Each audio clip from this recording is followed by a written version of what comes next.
Vika Diah. Nah, dalam kesempatan ini saya akan menjelaskan mengenai pendapat saya tentang suatu proses pembentukan undang-undang di Indonesia. Nah, dalam menyampaikan pendapat saya ini, saya juga akan melakukan suatu perbandingan dengan negara lain. Untuk negara pembanding yang saya pilih ialah negara Amerika. Nah, untuk pertama-tama saya akan menjelaskan mengenai proses-proses yang berlaku di Indonesia dalam suatu pembentukan peraturan perundang-undangan. Nah, terdapat beberapa instrumen yang mengatur mengenai suatu proses pembentukan undang-undang. Yang pertama itu ada Undang-Undang Dasar 1945. Yang kedua terdapat Undang-Undang Nomor 12 Tahun 2011 tentang pembentukan peraturan perundang-undangan. Nah, untuk Undang-Undang 12 Tahun 2011 ini juga ada undang-undang perubahannya, yaitu pada Undang-Undang Nomor 15 Tahun 2019. Itu merupakan perubahan dari Undang-Undang 12 Tahun 2011 tadi. Kemudian juga terdapat Undang-Undang Nomor 17 Tahun 2014 tentang MPR, DPR, DPD, dan DPRD. Nah, dalam 3 undang-undang ini mengatur mengenai proses pembentukan peraturan perundang-undangan yang berlaku di Indonesia. Nah, kita mulai dari Undang-Undang Dasar 1945. Dalam Undang-Undang Dasar 1945 ini, pada pasal 20 ayat 1-nya menegaskan bahwa kekuasaan dalam membentuk suatu undang-undang itu berada pada tangan DPR, yaitu Dewan Perwakilan Rakyat. Kemudian pada pasal 20 ayat 2-nya terdapat bahwa suatu rancangan undang-undang itu dapat dilakukan oleh DPR dan Presiden. Mereka akan membahas secara bersamaan untuk dengan tujuan untuk mendapatkan persetujuan bersama. Kemudian, nah dalam pembentukannya itu dapat diketahui bahwa suatu peraturan selain Undang-Undang 1945, nah seperti yang saya sebutkan tadi, terdapat 2 undang-undang lagi yang mengatur mengenai pembentukan peraturan perundang-undangan. Nah, dalam 2 undang-undang ini saya akan menyimpulkan suatu proses pembentukan peraturan perundang-undangan yang berlaku di Indonesia. Yang pertama, misalnya untuk pengusulannya itu pengusulan suatu rancangan undang-undang itu dapat dilakukan oleh anggota DPR, Presiden, maupun DPD. Nah, rancangan undang-undang itu diajukan kepada DPR. Nah, setiap rancangan undang-undang yang diajukan itu harus dilengkapi dengan naskah akademis. Nah, untuk naskah akademis ini terdapat pengecualian, misalnya dalam hal anggaran pendapatan negara dan belanja negara atau APBN, atau rancangan undang-undang penetapan Perpu menjadi undang-undang, ataupun RUU untuk mencabut suatu Perpu, RUU untuk mencabut suatu undang-undang. Nah, jadi untuk hal-hal ini tidak perlu dilengkapi dengan suatu naskah akademis. Kemudian, dalam perencanaan penyusunan undang-undang ini harus dilakukan dalam suatu program legislasi nasional atau yang disingkat sebagai prolegnas. Nah, prolegnas ini dapat disusun oleh DPR, Dewan Perwakilan Rakyat, DPD, Dewan Perwakilan Daerah, pemerintah, dan RUU ini dapat berasal dari DPD, DPRD, maupun Presiden sendiri. Nah, setelah adanya suatu rancangan undang-undang dan apabila disetujui bersama dalam pembahasan antara Presiden dan DPR, maka akan ada 2 tingkat pembicaraan. 2 tingkat pembicaraan ini terdiri atas tingkat pembicaraan pertama, kemudian yang kedua, tingkat pembicaraan kedua. Nah, dalam tingkat pembicaraan pertama ini yang dilakukan adalah mereka akan melakukan rapat komisi, rapat gabungan komisi, maupun rapat legislasi. Nah, ada juga rapat badan anggaran dan rapat panitia khusus. Nah, kegiatan yang dilakukan dalam rapat ini yaitu pengantar musyawarah, pembahasan daftar inventarisasi masalah.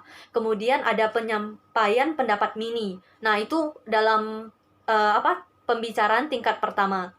Sedangkan pembicaraan tingkat kedua itu dia mengatur mengenai rapat paripurna DPR. Nah, dalam rapat paripurna DPR ini akan ada suatu penyampaian laporan, penyampaian pendapat akhir dari Presiden kepada menteri yang ditugaskan. Nah, jadi menteri ini yang akan menyampaikan pendapat daripada Presiden itu sendiri, dan pendapat itu merupakan suatu pernyataan antara persetujuan maupun penolakan. Dan Presiden mengesahkan RUU yang telah disetujui bersama untuk menjadi undang-undang. Berdasarkan materi yang telah saya temui mengenai proses pembentukan peraturan perundang-undangan yang berlaku di Amerika. Nah, jadi setelah saya baca-baca, terdapat beberapa hal yang menurut pendapat saya, negara Amerika telah melakukannya lebih baik dibanding Indonesia. Namun juga terdapat beberapa hal di mana menurut saya proses pembentukan di Indonesia itu juga lebih baik. Nah, saya akan memberikan beberapa contohnya. Misalnya, sesuatu yang patut kita contohi dari negara Amerika Serikat itu misalnya dalam first reading-nya. Nah, first reading-nya ini apabila suatu rancangan undang-undang yang diajukan itu dianggap penting, maka akan diselenggarakan, ada suatu ketentuan untuk menyelenggarakannya atau mengagendakan public hearing. Nah, public hearing ini akan diumumkan di media massa minimal seminggu sebelum pelaksanaan. Nah, di sisi ini menurut saya sangat baik karena dia telah mengajak media massa untuk sama-sama mendengarkan mengenai rancangan undang-undang ini, karena rancangan undang-undang itu menurut saya patut adanya suatu partisipasi dari masyarakat sendiri. Nah, sedangkan untuk hal yang tidak menurut saya pembentukan undang-undang di Indonesia lebih baik, di mana kalau di Amerika sah atau tidaknya suatu undang-undang itu benar-benar berada pada tangan presiden.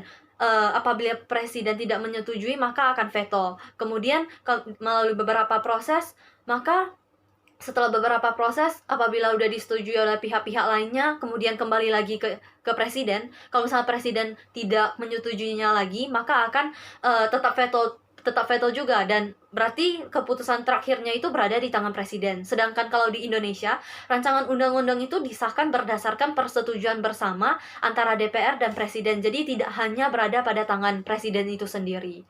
Nah, sekian mengenai pendapat saya tentang proses pembentukan yang udah ada di Indonesia. Sekarang kita lanjut ke soal nomor 2. Nah, soal nomor 2 ini kita diminta untuk mempelajari peraturan pemerintah pengganti undang-undang yang diterbitkan oleh pemerintah Joko Widodo dalam penanganan COVID-19 ini. Nah, dalam hal ini saya memilih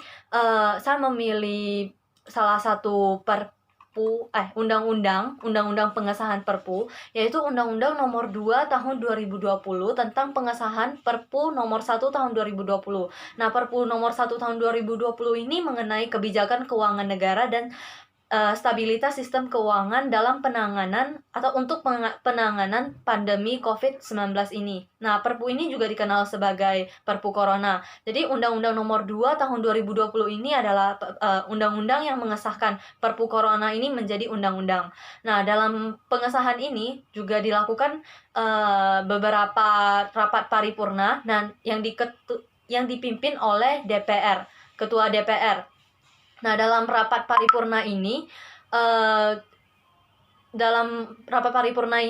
terdapat beberapa beda pendapat, walaupun sebagian besar fraksi telah menyetujui tentang pengesahan ini. Namun ada juga fraksi-fraksi yang menentang, sehingga menimbulkan sedikit pro dan kontra dalam pengesahan Perpu Corona ini. Nah, dari yang telah saya pelajari tentang Undang-Undang Nomor 2 Tahun 2020 ini, sebenarnya sudah sesuai dengan instrumen-instrumen hukum yang berlaku, di mana Perpu itu dikeluarkan karena suatu suasana yang genting ataupun mendesak.